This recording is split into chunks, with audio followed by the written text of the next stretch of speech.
Assalamualaikum warahmatullahi wabarakatuh. Nama saya Farhan Imam Kamil, mahasiswa program studi akuntansi Fakultas Ekonomi dan Bisnis Universitas Muhammadiyah Jakarta. Pada kesempatan kali ini saya akan menjelaskan tentang konsep bagi hasil dan laporan keuangan bank syariah. Yang pertama ada ruang lingkup bagi hasil. Bagi hasil dalam sistem perbankan syariah merupakan ciri khusus yang ditawarkan kepada masyarakat dan di dalamnya aturan syariah yang berkaitan dengan pembagian hasil usaha harus ditentukan terlebih dahulu pada awal terjadinya kontrak atau akad.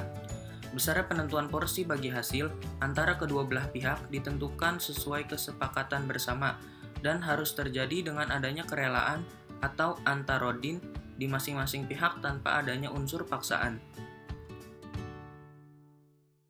Selanjutnya ada prinsip bagi hasil. Yang pertama, pembiayaan musyarakah. Bentuk umum dari usaha bagi hasil adalah musyarakah.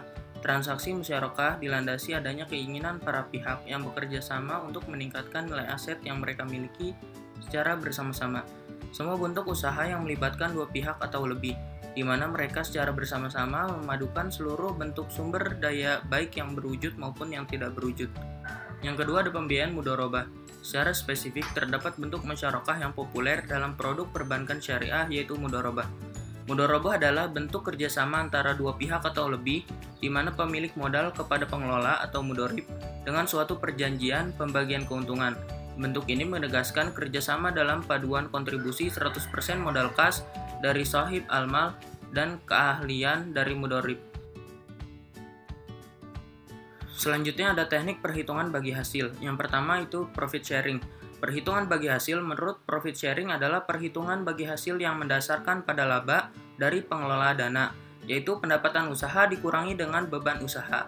Untuk mendapatkan pendapatan usaha tersebut, semisalkan pendapatan usaha yaitu 1 juta rupiah, dan beban-beban usaha untuk mendapatkan pendapatan tersebut sebesar 700.000 rupiah, maka profit atau laba adalah 300.000 rupiah. Yang kedua ada revenue sharing, yaitu perhitungan bagi hasil. Menurut revenue sharing adalah perhitungan bagi hasil yang mendasarkan pada revenue atau pendapatan dari pengelola dana, yaitu pendapatan usaha sebelum dikurangi dengan beban usaha untuk mendapatkan pendapatan usaha tersebut. Semisalkan, pendapatan usaha sebesar 1 juta rupiah dan beban-beban usaha untuk mendapatkan pendapatan tersebut sebesar 700.000 rupiah. Maka dasar untuk menentukan bagi hasil adalah 1 juta rupiah atau tanpa harus dikurangi beban 700.000 rupiah.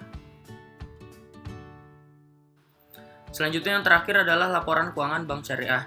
Unsur neraca, aktiva sama dengan kewajiban plus investasi tidak terikat plus ekuitas. Dan investasi tidak terikat dengan kriteria bahwa bank.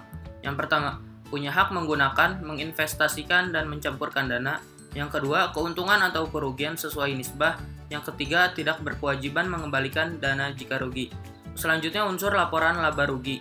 Pada dasarnya sama dengan yang berlaku umum. Ditambah yang pertama, alokasi keuntungan atau kerugian kepada pemilik investasi tidak terikat atau hasil untuk pemilik dana investasi tidak terikat.